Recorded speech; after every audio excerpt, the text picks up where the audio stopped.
అనాథ పిల్లలు బతుకు పెట్టాను. ప్రతి సంవత్సరం నేను 4-5 weeks బట్టి 1000 మంది వరకు బట్టలు డొనేట్ చేస్తాను. వాళ్ళు ఏదైనా ఆపదంటే ఏదైనా సాయపడతాం ఒక అలవాటుగా తయారైంది. కానీ ఇంకా కొన్ని ఎన్నాళ్ళు వీరుంటే అందులో చేస్తాను.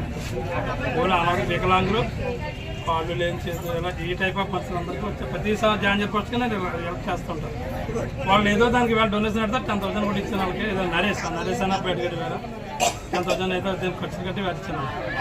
మీరు ప్రతి సంవత్సరం కూడా హనుమాన్ జయంతికి అన్న సంతర్పణ కార్యక్రమాలు అయితే అది నాకు భారీ బడ్జెట్. అది ఇంకా నాకు ప్రాణం అని చెప్పి చేసేది అది ఆగిది కాదు మధ్యలో కదా.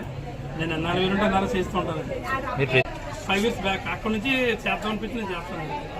ఉద్దేశం కూడా ఎలా చేయడం వల్ల మీకు ఏంటి సంతృప్తి? ఏమన్నా ఆనందమే. ఎందుకంటే నేను ఆల్రెడీ చెప్తున్నా మంచిది కాబట్టి ఇలాంటి వాళ్ళు నాకు జనరల్గా నాకు ఇలాంటి వాళ్ళతో ఎక్కువ కలిసి ఉంటాను. నేను తిరిగితే లేని వాళ్ళు, రిక్షా వాళ్ళు, ఈ అడుక్కుండే వాళ్ళతో ఎక్కువ నేను తిరుగుతాను.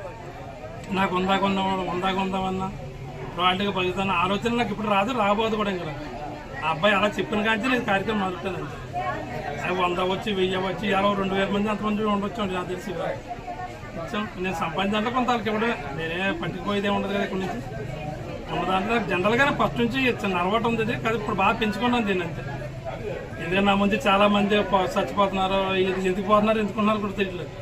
సత్యం 3 రోజులు మర్చిపోతున్నారు. నేనేదో కొద్దిగా ఆ దేవుడికి నాకు కొంత ఇచ్చాడు. అది నేను కొద్దిగా జనాలు లేని వాళ్ళకి ఇస్తాను. అది కూడా ఉన్నవాళ్ళకి అయితే వస్తారు ఛాన్స్. లేని వాళ్ళు అంటే చాలా ఇష్టంగా చూస్తాను. వాళ్ళ గురించే నేను బతికిది కూడా ప్రజెంట్. అందువల్ల తప్ప వేరే ఉద్దేశంగా ఏముండదు నాకు.